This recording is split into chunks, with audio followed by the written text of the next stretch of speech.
konstitusi hanya bersifat angka katanya, hitung-hitungan aja. Dan ternyata ditolak oleh Mahkamah Konstitusi dengan mengatakan bahwa MK berhak mengadili dan menyidangkan apa yang dimohonkan baik 01 maupun 03 dan menolak eksepsi dari 02. Nah sayangnya ada 5 hakim yang agak sontoloyo sedikit. 5 hakim sontoloyo. Sontoloyo itu angon bebek ya kan. Kelasnya memang masih kelas di bumi, belum di langit. Belum gitu ya. Maka kemudian melihat sengketa Pilpres ini seperti sengketa pengadilan negeri dan pengadilan tinggi serta Mahkamah Agung. Itulah Refli Harun yang mengatakan kalau Hakim 5 di Mahkamah Konstitusi adalah hakim yang sontoloyo karena tidak menerima gugatan 01 karena menolak gugatan 01 dan 03 sehingga Refli Harun mengamuk dan mengatakan bahwa hakim yang 5 itu adalah hakim sontoloyo.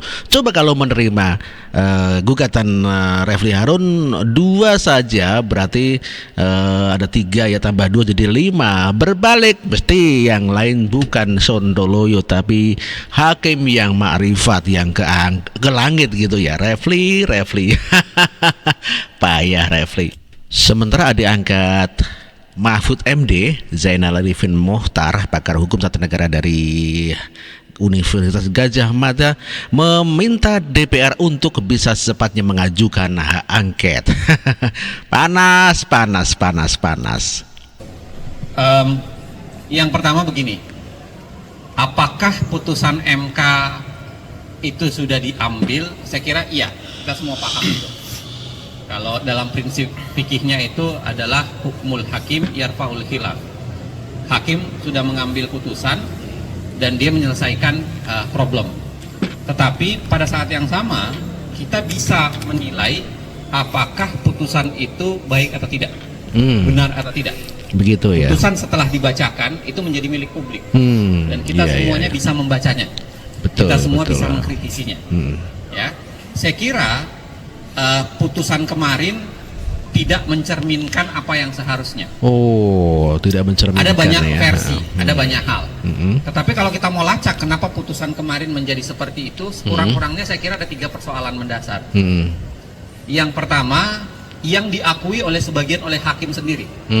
Misalnya oleh Hakim Saldi Isra dan Hakim Arif Hidayat. Yang mengatakan bahwa kenapa putusannya menjadi seperti itu, karena ada keterbatasan hukum acara yang terlalu ketat. Gitu ya. Hukum acara yang memang hanya 14 hari, pembuktian hanya 1 hari, dibatasi jumlah orang yang bisa bersaksi dan menjadi ahli, dan itu menjadi ribet. Karena kalau Anda baca putusan MK, salah satu yang banyak dilakukan oleh MK itu adalah menolak dalil pemohon karena pemohon tidak menyertai dengan bukti berupa saksi maupun ahli untuk itu. Iya, tidak ada saksi dan bukti. Padahal saksi dan ahli yang boleh dihadirkan itu jumlahnya terbatas. Iya. Dalil yang mau didalilkan itu banyak sekali. Misalnya ada 20 sampai 30. Daerah yang mau dipersoalkan itu berapa? Bisa ratusan. Iya. Tapi jumlah saksi dan ahlinya kan dibatasi. Iya. Jadi bagaimana mungkin semua bisa tercover oleh saksi dan ahli, padahal pada saat yang sama MK membutuhkan saksi dan ahli untuk melakukan proses pembuktian dibawa ke pertanggungjawaban hukum. Saya kira bunyi putusan itu setidak-tidaknya 3 orang di center itu jelas-jelas mengatakan bahwa harus ada yang bertanggung jawab terhadap kejahatan demokrasi berupa bansos yang direkayasa menuju ke arah pemilihan dan penggunaan aparat yang direkayasa ke arah pemilihan. Dan aparat, saya kira penanggung jawabnya tentu saja adalah presiden. Oh ini mengarah presiden. Jadi ini harus bertanggung jawab. Dan saya kira untuk alasan itu harus kita dorong betul teman-teman di DPR untuk serius mengajukan angket. Oh, berarti ini UGM tetap meminta kepada DPR untuk mengajukan hak angket dalam rangka untuk memeriksa presiden di dalam dituduhkannya bagi-bagi bansos untuk mempengaruhi pemilih begitu. Ini dari dosen UGM gitu ya, Bro. Dan Refli Harun memberikan suatu apresiasi ataupun ya semacam sanjungan kepada 3 hakim konstitusi yang menerima gugatan. Jadi kawan-kawan semua, tadi kita hampir down, tapi ternyata ada 3 hakim konstitusi yang luar biasa. Jadi walaupun secara formal permohonan kami belum dikabulkan, belum kan? Tetapi ada 3 hakim konstitusi yang luar biasa. Dan 3 hakim konstitusi ini 3 profesor. Profesor Saldi Isra, Profesor Eni Nurbaningsih, Saldi Isra dari Universitas Andalas Padang, Eni Nurbaningsih dari UGM, dan Profesor Arif Hidayat dari Undip. Itu menunjukkan, dan mereka adalah hakim-hakim senior dibandingkan hakim-hakim yang baru. Bahkan ada yang baru sama sekali kan, 2 hakim.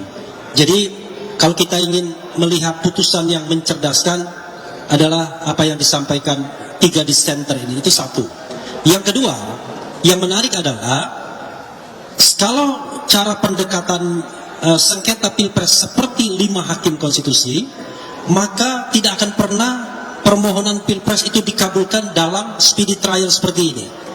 Tadi kan dikatakan tidak cukup bukti, kemudian tidak menyertakan saksi dan ahli dan lain sebagainya. Padahal mereka sendiri mengatakan membatasi saksi dan ahli 19 saja. Jadi kan tidak mungkin, dan itu cuma diberikan waktu 1 hari untuk membuktikan.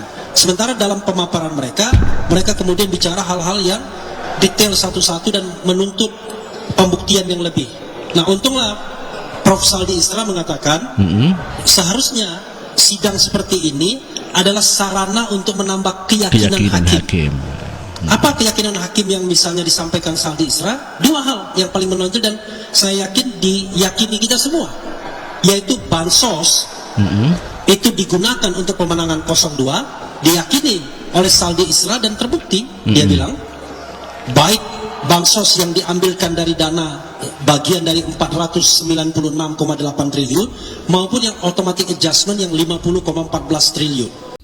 Oke, demikian telah kita saksikan sama-sama video ini. Semoga Anda terhibur dengan video-video ini dan terima kasih Anda telah menonton. Terima kasih. Wassalamualaikum warahmatullahi wabarakatuh. Merdeka!